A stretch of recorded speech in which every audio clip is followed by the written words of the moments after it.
اکتوبر 2015 سی آئی اے head quarter Virginia جوہن برنین کو ایک ان نون number سے کال آتی ہے۔ کال کرنے والا کوئی بچہ معلوم ہوتا ہے جس نے جون کو بتایا کہ اس نے سی آئی اے کے سارے سسٹم کو ہیک کر لیا ہے۔ اس کال کو پرینک کال سمجھا جاتا اگر یہ کال کسی عام بندے کو ہو جاتی، لیکن جوہن برنین اس وقت دنیا کی سب سے پاورفل انٹیلیجنس ایجنسی سی آئی اے کے ڈائریکٹر تھے، جن کو تو فون کرنا دور کی بات ان کا پرسنل موبائل نمبر جاننا بھی بہت بڑی بات ہے۔ یہ کہانی ہے ان دو بچوں کی جنہوں نے سی آئی اے کے سارے سسٹم کو ہیک کر دیا تھا اور امریکہ جیسے سپر پاور کو ہلا کر رکھ دیا تھا۔ وہ بچے کون تھے اور انہوں نے اتنا بڑا کارنامہ کیسے انجام دیا تھا؟ انفارمیشن پوائنٹ کی ویڈیوز میں ایک بار پھر سے خوش آمدید۔ جب کالر سے ان کی ڈیمانڈ پوچھی جاتی تو وہ کہتا کہ امریکہ مڈل ایسٹ خصوصاً فلسطین میں حملے بند کر دے اور دنیا کو پرامن رہنے دے۔ اس کی فون کال کرنے سے پہلے ہی سی آئی اے کو معلوم پڑ چکا تھا کہ ان کا سسٹم ہیک ہو چکا ہے، لیکن سی آئی اے سمیت امریکہ کو کیا نقصان پہنچا رہا ہے، اس کا آئیڈیا آپ کو ویڈیو میں آگے مل جائے گا۔ کال بند ہوتے ہی پوری امریکن گورنمنٹ اور سی آئی اے حرکت میں آ گئی، اور کیونکہ ایک بچے نے اتنی بڑی انٹیلیجنس ایجنسی کو ہیک کر دیا تھا تو یہ سی آئی اے کے لیے بڑا شرم کا مقام تھا۔ اور آپ کو بتاتے چلیں کہ سی آئی اے ایجنٹ صرف اسی میں اپنی ہار مانتے ہیں کہ ان کا آئیڈینٹی کلوز ہو جائے۔ ورجینیا سی آئی اے کے ہیڈ کوارٹر کے اندر اسٹار بکس کی ایک برانچ ہے، جو آفیسرز کو جس کپس میں کافی دیتے ہیں ان پر کوئی لوگو نہیں ہوتی اور نہ ہی کسی ایجنٹ کا نام لکھا ہوتا ہے۔ اس کی وجہ یہ ہے کہ ان کپس کو ٹریس کر کے ایجنٹ تک نہ پہنچا جا سکے۔ اب آپ آئیڈیا لگا لیں کہ جو سی آئی اے کی چھوٹی سی چھوٹی چیزوں میں اتنی احتیاط کرتی ہیں، اس کے لیے اس کا سسٹم کا ہیک کرنا کتنی بڑی بات ہوتی ہے۔ انویسٹیگیشن سٹارٹ ہوئی تو معلوم ہوا کہ یہ کال امریکہ سے میلوں دور ایک انگلینڈ کے شہر لیسٹر شہر سے ایک 15 سال کے بچے نے کی تھی۔ یہ بچہ خود کو کریکا کہتا تھا اور اس نے ایک ہیکنگ کمیونٹی بنا رکھی تھی جس کا نام کریکا ود ایٹیٹیوڈ تھا۔ اس نے سی آئی اے کو ہیک کیسے کیا تھا اور کیوں کیا تھا، اس کے بارے میں جاننے کے لیے ہمیں تھوڑا اور پیچھے 2008 میں جانا ہوگا۔ 2008 میں امریکہ کے شہر ورجینیا کا دوسرا لڑکا تھا جس کی پہچان ڈیفالٹ کے نام سے ہوتی ہے۔ یہ ویڈیو گیم جیتنے کے لیے پروگرام میں گھس کر کچھ چینجز کرتا اور آن لائن گیمز جیسے کہ کاؤنٹر اسٹرائک کو اپنے حساب سے تبدیل کرتا اور بڑی آسانی کے ساتھ وہ گیم جیت جاتا۔ وہ چیٹس بناتا، وہ چیزوں کو اپنے حساب سے چلانے لگا اور یہ سب کچھ اس نے انٹرنیٹ سے ہی سیکھا تھا۔ ڈیفالٹ نامی لڑکے کو ان سب کی انسپائریشن انونیمس نامی ہیکنگ گروپ سے ملی تھی، جو 2008 میں کافی فیمس ہو چکا تھا۔ گروپ اس وقت اکثر نیوز کی ہیڈ لائنز بنا رہتا تھا۔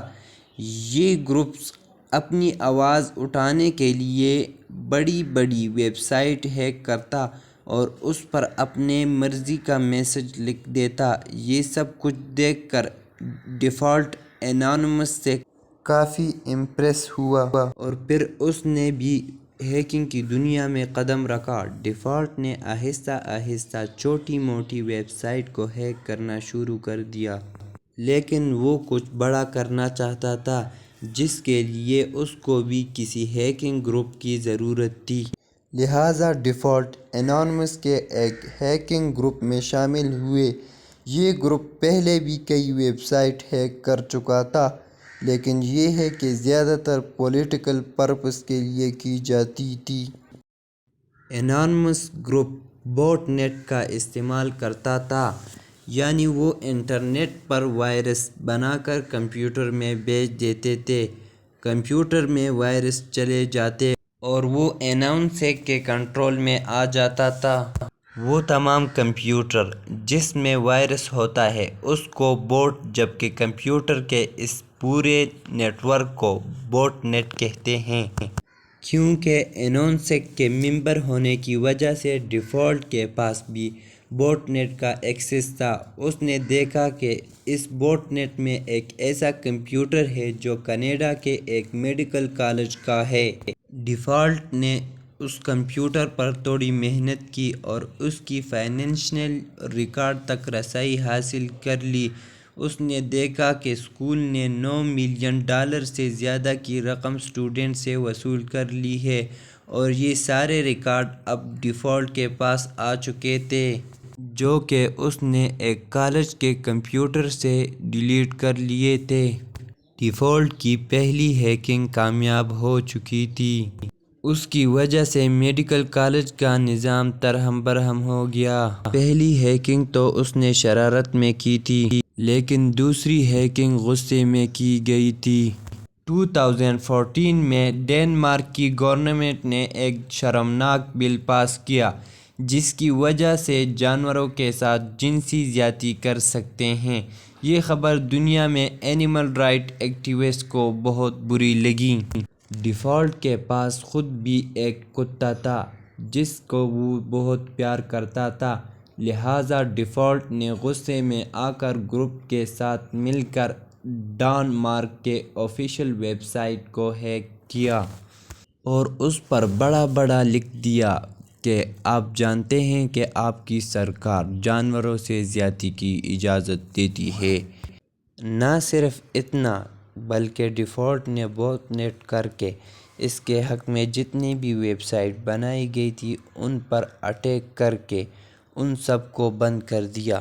ڈنمارک کی آفیشیل ویب سائٹ ہیک ہونے کی وجہ سے یہ بات پھیل گئی اور پوری دنیا میں ڈنمارک کی اس قدم کی مذمت ہونے لگی، جس کی وجہ سے لوگ اس کو برا بھلا کہنے لگے۔ آخر کار ڈنمارک کی سرکار نے یہ پریشر برداشت نہ کیا اور اگلے ہی سمے ان کو اپنا فیصلہ واپس لینا پڑا۔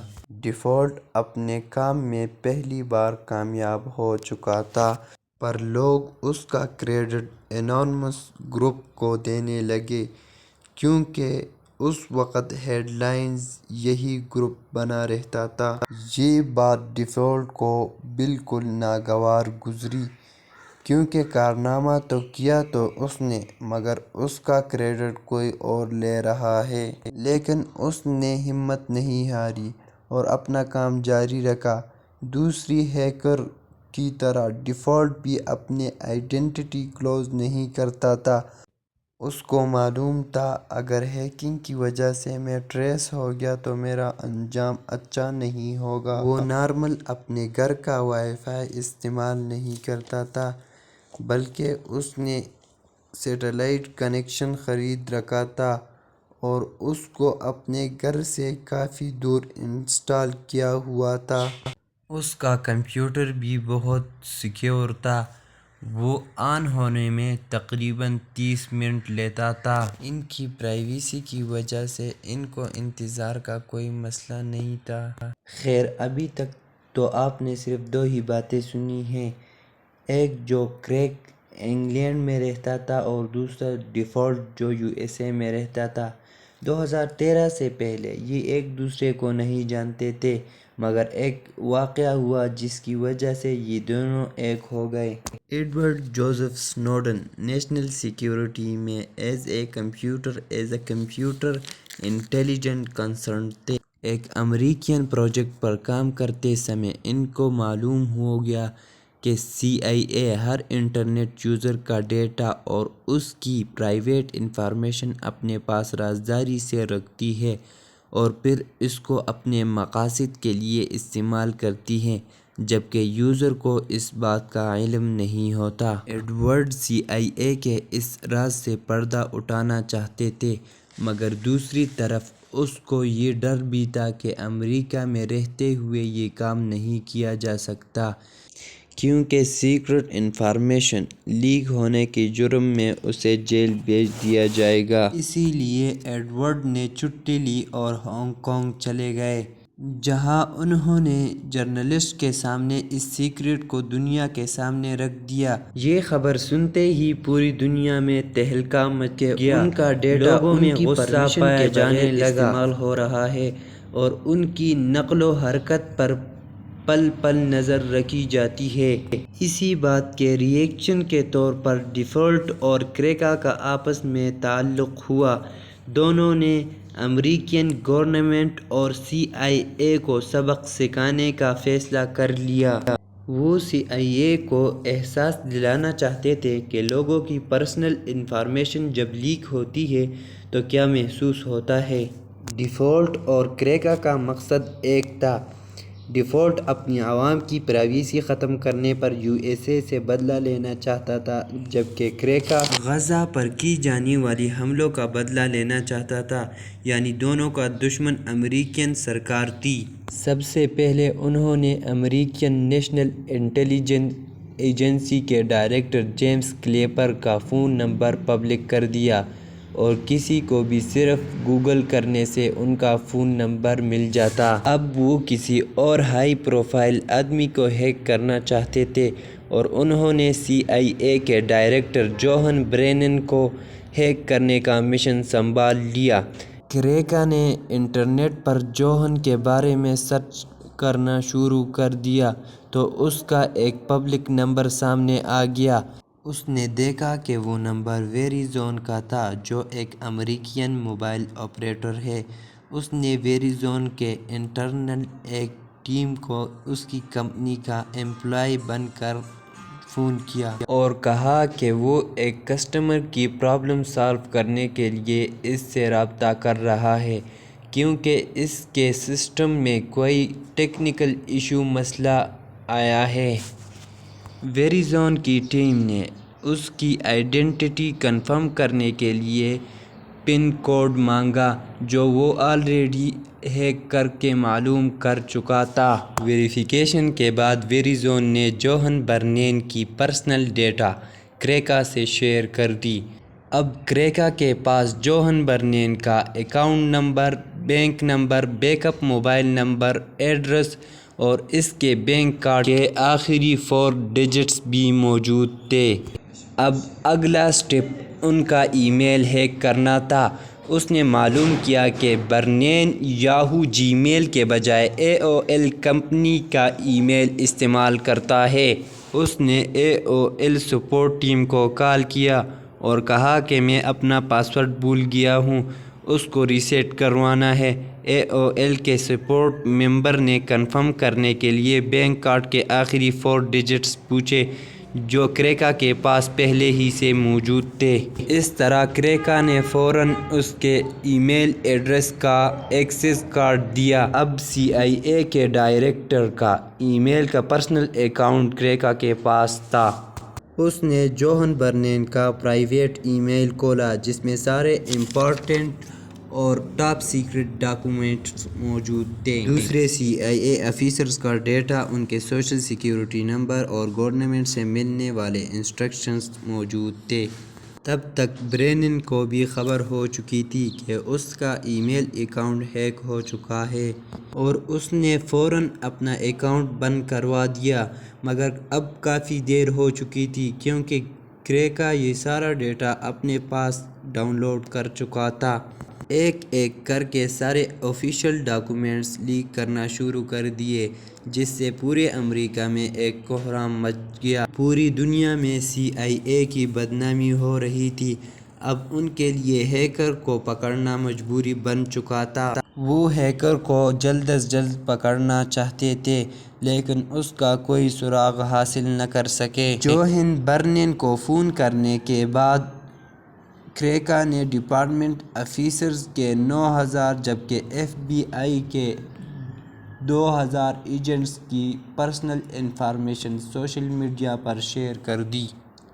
یہ سب کچھ کرنے کے بعد کریکا آرام سے اپنی زندگی گزار رہا تھا۔ وہ سمجھتا تھا کہ شاید اس کو پکڑنا ناممکن ہے، لیکن دوسری طرف ڈیفالٹ، جو کہ USA کا ہی ریزیڈنٹ تھا، وہ اب پریشان رہنے لگا۔ اسے ڈر تھا اگر وہ پکڑا گیا تو اس کی شامت آنے والی ہے۔ شاید وہ کبھی پکڑے نہ جاتے اگر ڈیفالٹ سے یہ غلطی نہ ہوتی۔ اس نے نشے میں اپنے دوست کو بتایا کہ CIA کو ہیک کرنے میں میرا ہاتھ ہے۔ بس یہ غلطی ڈیفالٹ اور کریکا دونوں کو لے ڈوبی۔ چند دنوں بعد FBI نے ڈیفالٹ کے کمرے میں چھاپہ مارا اور اس کو گھسیٹتے ہوئے لے گئی۔ انٹروگیشن کے دوران کریکا کا نام بھی سامنے آ گیا، جس کو برٹش پولیس کی مدد سے اریسٹ کروا دیا گیا۔ کریکا کو کم عمر ہونے کی وجہ سے 2 سال کی قید سنائی گئی، جبکہ ڈیفالٹ، جو کہ ڈائریکٹلی CIA کی ہیکنگ میں انوالو نہیں تھا، اس کو 5 سال کی سزا سنائی گئی۔ دونوں آج جیل سے آزاد ہیں اور سائبر سیکیورٹی میں اپنا کیریئر آگے بڑھا رہے ہیں۔ امید ہے انفارمیشن پوائنٹ کی یہ ویڈیو بھی آپ لوگ بھرپور لائک اور شیئر کریں گے۔ ملتے ہیں اگلی شاندار ویڈیو میں۔ والسلام۔